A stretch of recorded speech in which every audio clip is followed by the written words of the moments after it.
If you're currently in foster care or you're about to age out of your state's foster care system, I need you to understand something.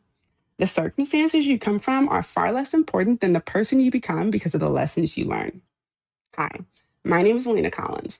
I aged out of foster care, became an attorney, a dream I decided on when I was just 6 years old, and now I also create content to help guide young adults aging out of foster care toward building their adult lives, intentionally. When I first aged out of foster care, and honestly, for much of my early 20s, I believed that growing up and aging out without a stable family meant I had started life at a complete disadvantage. Now, I'm not discounting that there are real challenges that come with aging out of foster care without a strong family system by any means. And I'm not going to delve into them, but I aged out when I was 21 years old while I was still in college. So there were many moments that I was reminded of said challenges. However, what I am saying is that over time, I realized something that completely changed how I viewed my experiences in relation to how I viewed others. And that realization was that most people do not grow up with the type of stability society portrays. And obviously, not everyone fits into this next category, but even the people that do grow up with that type of stability are not healthy in a lot of meaningful ways. And that's because stability isn't measured by the circumstances you were born into or where you come from. As an adult, I learned that family stability doesn't actually exist if the individuals within the family do not have personal stability that makes family stability possible.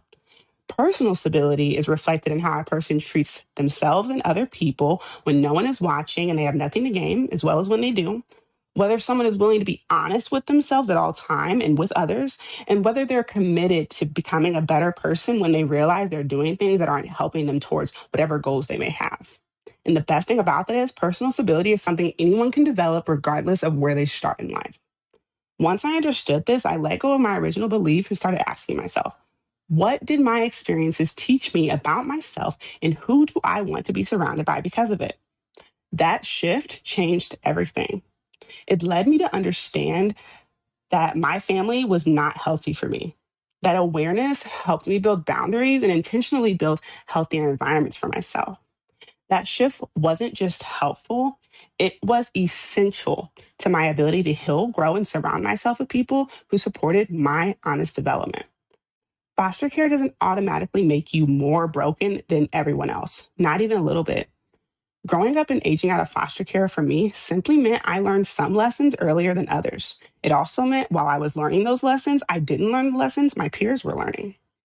And I'm telling you, if you're willing to learn what those lessons are, instead of letting them define you, those lessons and the lessons you did learn before everybody else will become some of your greatest strengths.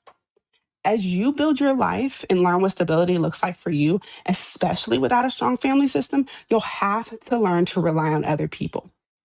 And unfortunately, people will continue to disappoint you. But that makes one skill incredibly important, which is learning who deserves your trust. Because you cannot develop stability or recognize it in others without understanding what it looks like for you. But as someone who has already gone through where you're at or headed to, please do not rely on people simply because they have what you think stability looks like.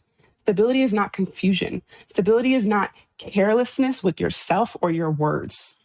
Stability is not asking you to sacrifice yourself or your dreams for others. Stability is intentional and it starts with yourself. If this resonated with you, tell me, what's one lesson your foster care experience taught you that has made you stronger today?